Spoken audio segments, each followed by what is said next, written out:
नमस्कार प्यारे साथियों, आप सभी का स्वागत है आज के सेशन में। क्योंकि आज का सेशन बहुत ही इंपॉर्टेंट होने जा रहा है ऐसे स्टूडेंट जो आगामी तृतीय श्रेणी अध्यापक मुख्य परीक्षा समझ की तैयारी कर रहे हैं।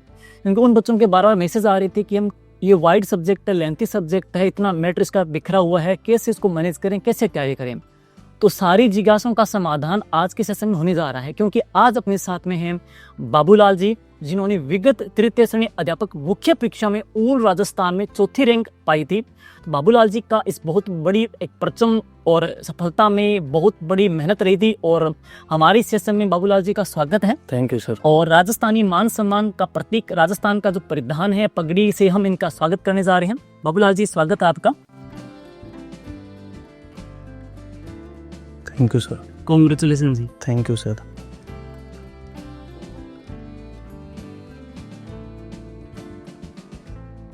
बाबूलाल जी, स्वागत है आपका आज के सेशन में। Thank you sir. तो आज का सेशन ये बहुत सारे बच्चों में जो जिज्ञासाएं हैं उनको समाधान करने के लिए मुझे लगता है बहुत ही बड़ी एक हेल्पफुल वीडियो के साबित होगा। क्योंकि एसएसटी सब्जेक्ट है, सारे स्टूडेंट बार बार यही डिमांड कर रहे थे कि सेकंड ग्रेड में क्या ऐसी सीटें कमाई है। और बच्चों का टारगेट आगामी तृतीय श्रेणी अध्यापक मुख्य परीक्षा में भी है। बहुत सारी महिला अभ्यर्थी भी हैं, बहुत सारे पुरुष अभ्यर्थी भी हैं। वो बार बार यही मैसेज कर रहे हैं कि किस प्रकार से तैयारी करें, वाइड सब्जेक्ट है, कहाँ से कंटेंट पढ़ें, यूट्यूब या ऑनलाइन ऑफलाइन कौन सी किताबें पढ़ें। तो मैं आपके माध्यम से अपने जो श्रोता है उनको सारी जानकारी देना चाहूंगा। तो सबसे पहले अपना जो परिचय, आपका नाम है, गाँव है, ये सारी जानकारी आप वर्तमान में बच्चों के साथ साझा कीजिएगा। सर्वप्रथम सभी अभ्यर्थियों को मेरा नमस्कार। मेरा नाम बाबूलाल शर्मा, मैं श्री गंगानगर जिले के सूरतगढ़ तहसील के एक छोटे से गांव राजीसर स्टेशन से बिलोंग करता हूं। वर्तमान में मैं शिक्षक भर्ती परीक्षा 2022 में, जिसकी एग्जाम फरवरी 2023 में हुई थी, उसमें मेरी सामाजिक विषय से ऑल राजस्थान 4th रैंक आई थी और जनरल कैटेगरी से मेरी ऑल राजस्थान पहली रैंक थी। फैमिली में यदि बात करूँ तो मेरे माता पिता, मेरे बड़े भाई और मेरी भाभी जी है, जिन्होंने मुझे हर समय मोटिवेट किया आगे बढ़ने के लिए। और मैं मेरी सफलता का जो श्रेय है मेरे माता पिता, बड़े भाई, भाभी जी, ईश्वर और गुरुजनों को देना चाहता हूँ। ठीक है जी। और अब बात करना चाहेंगे कि कई बच्चे पूछते हैं कि जैसे आपकी चौथी रैंक आई है तो हो सकता है कि आप बहुत टैलेंटेड या मेरिट में भी रहे हो, 10वीं 12वीं वगैरह में। 10वीं 12वीं में सर आपका क्या कुछ इसमें प्रदर्शन था, परसेंटेज थे? बिल्कुल सर, ऐसा कुछ नहीं है सर कि मैं बहुत ज्यादा टैलेंट रहा हूँ। 10वीं में मेरे 65% मार्क्स थे और 12वीं में मेरे 71% थे सर। और मेरी लगातार मेहनत से मैंने ये मुकाम हासिल किया है सर। ठीक है। और अब बात करें रीट एसएसटी में, जैसे आपने बताया और राजस्थान में बाबूलाल जी की चौथी रैंक आई है, तो आपका इसमें परसेंट कितने मार्क्स थे 300 में से? रीट मेंस में मेरे सर 248 मार्क्स थे 300 में से।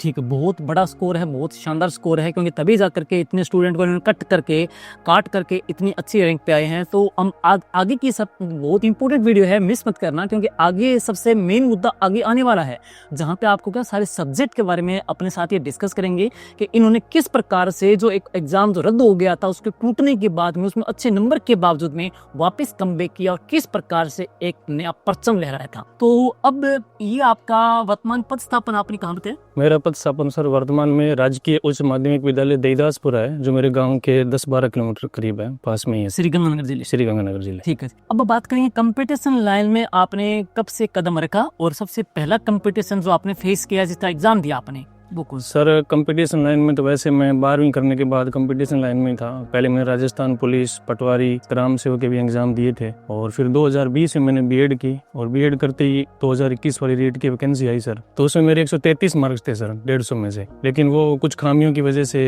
निरस्त कर दी गई। बहुत सारे बच्चे, हमने इससे पहले भी एक वीडियो बनाया था, मांगीलाल जी, उन्होंने सेकंड ग्रेड में रैंक पाई थी, उनके भी इतनी सेम मार्क्स थे और वो भी रद्द होने के बावजूद में वापस कमबैक किया और इतना बेहतरीन कमबैक किया उन्होंने कि उनकी भी रैंक आई है। बाबूलाल जी की भी यहाँ पे बेहतरीन रैंक आई है। तो राजस्थान पुलिस के बाद में ही आपका पहला एग्जाम था और पहला एग्जाम आपने क्रैक कर दिया। टीचिंग का पहला एग्जाम क्रैक कर दिया। ठीक है जी। तो पात्रता में आपने इतना अच्छा स्कोर पाया, पात्रता में जैसे साइकोलॉजी सब्जेक्ट वगैरह आपने जो तैयार किया, कोई अच्छा आपकी जो पृष्ठभूमि जो बनी, आपका बेस बना, उसमें किस प्रकार का योगदान रहा है? सर एक बार जो रीट रद्द हो चुकी थी, 133 नंबर थे, उसके बाद में मुझे एक बार ऐसा लगा था कि सब कुछ खत्म सा हो गया, हो जाता है। 3-4 महीने के बाद में रीट को रद्द करना सर, एक बार ऐसे सोचा था कि अब तो हो ही जाएगा। इतनी मेहनत? हाँ सर, 3-4 महीने के बाद में वो रीट रद्द हो गई थी सर। उसके बाद में अपने आप को खुद को मैनेज करना भी मुश्किल था। हाँ, फैमिली की सपोर्ट दी सर, घर वालों ने अच्छा सपोर्ट किया था घर वालों की यदि बात करें तो घर वालों की सपोर्ट के बिना सर कुछ आगे बढ़ ही नहीं सकते, कल्पना भी नहीं कर सकते। कि सबसे बड़ा क्रेडिट है फैमिली को, परिवार का साथ है तो बंदा कुछ भी कर सकता है, और फैमिली इनके साथ रही है। मैं जानता हूँ इनके भैया को भी जानता हूँ, जो वर्तमान में आप बता सकते हो कहाँ पदस्थापन है? वो वर्तमान में सूरतगढ़ में पदस्थापित है सर, वन विभाग में इंस्पेक्टर रेंजर। तो परिवार का पूरा सपोर्ट रहा है, तभी जाकर जब को इतनी मेहनत की, पेपर रद्द हुआ, वापस इन्होंने कमबैक किया और बेहतरीन इतिहास रचा है। तो पात्रता में जैसे साइकोलॉजी सब्जेक्ट वगैरह आपने तैयार किया हो? साइकोलॉजी सर मैंने तिजांस पाठशाला के अनुज बेनीवाल सर, जी सर को अच्छी तरह जानते हैं, बेहतरीन सर, उनसे मैंने तैयारी की थी और पात्रता में उन्हीं की टेस्ट सीरीज शुरू की हुई थी मेरी सर। ठीक है, तो उनका मेरी सफलता में बड़ा योगदान बिल्कुल है। तो सर को भी कांग्रेचुलेसन है, उन्हीं की शिक्षा दीक्षा का आज ये फर्क है कि इन्होंने पूरी राजस्थान में नाम रोशन किया है। बिल्कुल सर। और आगे हम बात करते हैं, अब ये हो गया पात्रता का है, पात्रता के बाद में जो मेंस एग्जाम है तो उसका हम उस पाते हैं बच्चों का मेन हमारे पास बच्चे जुड़े हैं ना, उनका रिजल्ट आ गया पात्रता का, पात्रता क्लियर हो गई। अब अगले जो कड़ी है ये ही इम्पोर्टेंट है कि मेंस में आपने स्टार्टिंग में क्या पहला कदम चुना, कहाँ से स्टार्टअप किया, क्या चीजें पढ़ी, ये थोड़ा बता दीजिए, डिटेल से आराम से बता दीजिए। सर 7 फरवरी 2022 को रेट निरस्त कर दी गई थी। जी। उसके बाद मैं 2-3 दिन तो डिमोरलाइज हो गया था, फिर घर वालों ने मेरा सपोर्ट किया तो मैंने 3 दिन बाद में तैयारी स्टार्ट कर दी सर। 10 फरवरी 2022 को पुनः तैयारी स्टार्ट कर दी। सूरतगढ़ में रह करके मैंने सेल्फ की तैयारी की थी ऑनलाइन माध्यम से सर जी। और मेरी पात्रता जो दोबारा हुई थी, 2 एग्जाम कर दिए थे सर उसमें, प्री और मेंस। प्री में सर मेरे 150 में से 130 मार्क्स आए सर, दोबारा जो हुई थी उसमें। हाँ, उसमें सर साइकोलॉजी की बात की, मैंने अपनी बात अभी की थी, अनुज बेनीवाल सर का योगदान है सर उसमें। जी।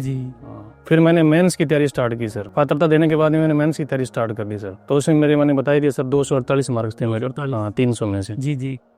अब मेंस की बात आती है तो मेंस की जो तैयारी है उसमें आपका जो सोर्स है वो, अब आपने पात्रता देने के बाद में स्टार्टअप किया, वो किस प्रकार से किया, कहाँ से किया, उसमें क्या आपका सोर्स रहा है मेंस का? सर मेंस का थोड़ा बता भी दे दें कि कितने नंबर्स का है। जैसे कि ये मेंस का हमारे पास क्या शेड्यूल है, सिलेबस है, इसमें टोटल परीक्षा 300 अंकों की, 248 अंक थे सर। और इसमें पार्ट जो फर्स्ट है उसमें 180 का इनका जीके जीएस का जो पोर्शन है, आईसीटी शैक्षिक परिदृश्य जो मिला करके है। दूसरा जो 120 का है वो इनका सब्जेक्ट का। तो उन दोनों की हम बात करेंगे यहाँ पे है। तो सबसे पहले आपका जो योगदान रहा है, सबसे पहले जीके की बात करें। जीके में आप जैसे आप बता दीजिए आराम से। सर मैं जीके की बात करूँ तो राजस्थान जीके में सर मैंने नाथ पब्लिकेशन की जो बुक है वो पढ़ी थी जी, और ऑनलाइन माध्यम से यूट्यूब पर मैंने गानेराव, जो गौरव जी गानेराव है, उनकी क्लासेज ली थी सर। और राजस्थान जी के बहुत अच्छा करवाते हैं सर। बिल्कुल है सर। और एक मैंने सर 9 से 12 तक जो शाब्दी पब्लिकेशन की जो बुक आती है, जो एनसीईआरटी का सारा सार है सर, उसका भी बड़ा योगदान है सर। उसको मैंने 2-3 बार अच्छे से पढ़ा। पिछली बार ये निकाली थी, सभी को बता दें, ये पिछले टाइम आई थी, इस बार तो निकाली। इसमें क्या हमने अपडेट कर दिया है, इसमें है उस वन विभाग की रिपोर्ट आ गई है, नवीनतम अब खिलाड़ी भी आ गए हैं, बजट आ गए, एक सर इसमें अपडेट कर दे। आपके टाइम थी वो अलग थी, वो 9 से 12 तक थी सर। हाँ, अपडेट करती है जी सर। और इसके बाद अब आते हैं जीके, तो आपने बता ही दिया। एक सर इसमें राजस्थानी भाषा भी ऐड की। हाँ, अलग है ये टॉपिक। बच्चों के 8-9 क्वेश्चन आए थे तो वो सर राजस्थानी भाषा में आए थे जी। उसके लिए सर मैंने कलाम की एक छोटी सी बुकलेट थी, कलाम अकेडमी, उसी को पढ़ना था 12 बार बस। ठीक है जी। अब आते हैं अगली जो कड़ी है इसकी, एक ये स्कूल मैनेजमेंट वाला ना सर, शैक्षिक परिदृश्य वाला। हाँ, उसके लिए सर मैंने एक तो एसएस यादव की बुक आती है कलाम अकेडमी की जी। और सर शाब्दी पब्लिकेशन की भी एक बुक आती है राकेश जहांगीर सर की, वो भी बहुत अच्छी बुक है सर। उसका मैंने 3-4 बार पढ़ा था। ये बुक बता दें कि ये इसको एडिशन बुक सेकंड में निकाला है। आपके टाइम जो बुक थी ना वो यही बुक थी, लेकिन उसमें क्या है, ब्लैक कवर था उसका, ये है।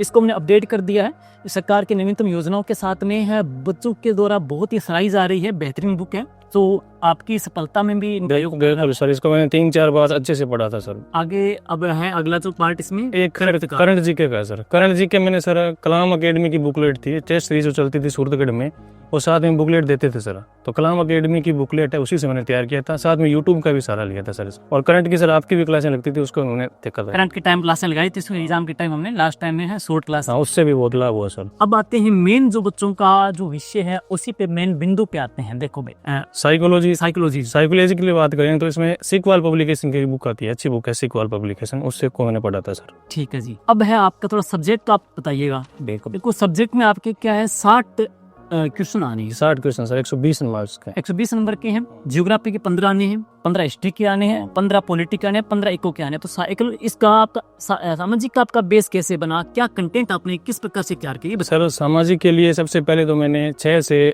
10 तक की NCERT की बुक को बहुत तवज्जो दी थी सर। उसको मैंने शॉर्ट नोट्स के माध्यम से तैयार किया था, और उसके बाद मैंने कलाम अकेडमी का ऑनलाइन कोर्स भी ले रखा था सर। जी जी। उससे मैंने नोट्स बनाए थे, और साथ में नाथ पब्लिकेशन की जो किताबें चलती है वो भी पढ़ी थी सर। बहुत अच्छी बुकलेट है, वो भी अच्छा कंटेंट है सर उसमें। ठीक है जी। सब्जेक्ट में इतिहास की बात करें ना सर, तो इतिहास में नाथ पब्लिकेशन की बुक चलती है सर, पवन भौरिया सर। म्यूजिक की बहुत अच्छी बुक है सर। हालांकि इसमें सर रेशो तो 15-15 का रहता है, लेकिन पर्सन ऊपर नीचे हो जाते हैं। कई बार किसी में 10 आ जाते हैं, किसी में से 20 दे देते हैं, ऐसा हो जाता है। 10 ये देता है, ऑलमोस्ट लगभग इतना रहता है। हाँ, और यदि ज्योग्राफी की बात करें सब्जेक्ट में सर, तो वो भी मैंने राजीव बगड़िया सर जो कलाम में पढ़ाते हैं, बहुत अच्छी सर उनका मतलब बुकलेट थी जो दी हुई थी टेस्ट सीरीज के माध्यम से। हाँ ठीक है। और नाथ पब्लिकेशन की बुक भी मैंने साथ में पढ़ी थी सर। और कलाम अकेडमी की टेस्ट सीरीज भी सूरतगढ़ में चलती थी, उसको भी मैंने ज्वाइन कर रखा था सर। मतलब भूगोल में सर इतने शानदार पर्सन आए थे, NCERT में से भी बहुत पर्सन आए थे, और कलाम की जो बुकलेट थी उसमें से दिक्कत पर्सन आने को मिले। अगर बच्चों को कंसेप्ट भी क्लियर मांगता है, बिल्कुल सर, डेप्थ में जाकर के पर्सन पूछे गए थे सर इसमें। हम कह सकते हैं कि बच्चों के लिए तो है, इन्होंने क्या कि NCERT के जो खुद ने इन्होंने नोट्स बनाए हैं। तकरीबन आपको कितने टाइम लगा इस हिस्ट्री को तैयार करने में? सर सब्जेक्ट को तैयार करने में मेरे को 6 से 8 महीने का समय लगा था। तो हमारे श्रोताओं को बता दें, अभी आपके 10 महीने पड़े हैं, आराम से बहुत अच्छी तैयारी कर सकते हो 6 महीने में अच्छी तैयारी करके। और आप देख सकते हो वर्तमान में कौन से रैंक पे आए हैं। 10 महीने पड़े हैं, अगर कोई करना चाहे तो बेहतरीन तरीके से कर सकता है। बस कंसेप्ट क्लियर हो, विजन क्लियर हो, बंदा कुछ भी कर सकता है।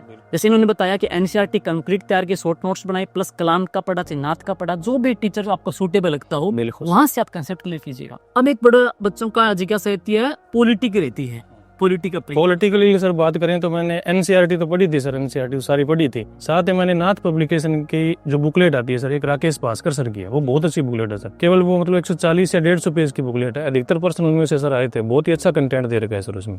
जी जी। और अब है सबसे बड़ा सवाल बच्चों का, सबसे बड़ा सवाल वो है इकोनॉमिक्स का है। बिल्कुल सर, ये बताइए। इकोनॉमिक्स सर ऐसे मतलब देखते हैं तो ऐसा डरावना सब्जेक्ट लगता है, थोड़ा सा डर रहता है बच्चों, मेरे को डर था सर।